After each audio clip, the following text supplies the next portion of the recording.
Hey guys, this is Dan with Capital District Sport and Fitness Pitching.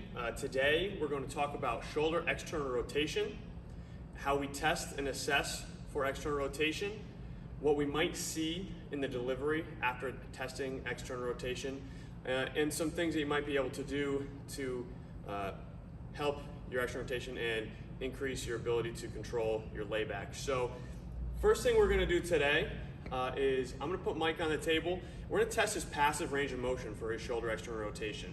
So Mike's going to go ahead and lay down his shoulder off the edge of the table. We're always going to test passive and external just to see where they stand in their ability to control their external rotation. So what I'm going to do here is get Mike into a position where I can rotate the head of his humerus and the glenohumeral joint and see how far back he can get without the front of his shoulder popping up. So I'm going to rotate him back. All right, Mike's going to be lacking a little bit in his external rotation here, so that's something we're going to want to keep an eye on. I'm going to take a look, and I'm going to say Mike is getting, somewhere around 100, 105 degrees external rotation. And then from there, I'll have Mike come up to his feet. We're going to use an on-base U screen here just to test his ability to control his external rotation. So I'm going to have Mike go ahead and bring his right arm up at 90 degrees. Now normally we would test both sides of this to see if there's any discrepancies. For today's purposes, we're just going to test his throwing side, his dominant side. So what Mike's going to do in this position is just going to see how far he can personally rotate his shoulder back into layback. So go ahead and lay that shoulder back for me. Right. What I'm looking at initially here is if he can get his forearm past the angle of his spine. So right now he's good.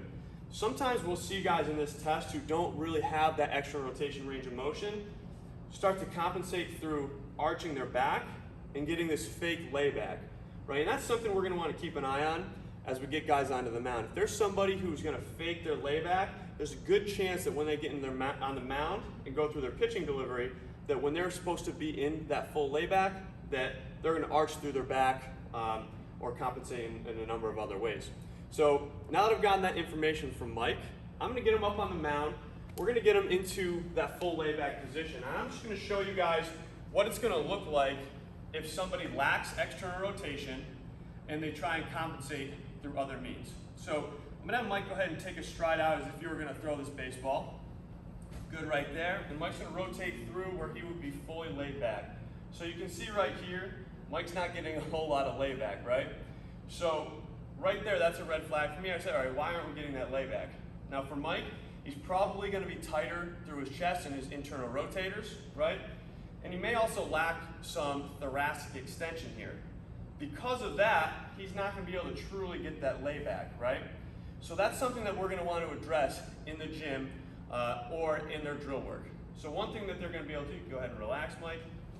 One thing that they're going to be able to do is work on thoracic extension exercises and some soft tissue work through those internal rotators, their pec, and things like that. All right. For more information and more pitching videos, guys, tune into our YouTube channel and check us out on Instagram.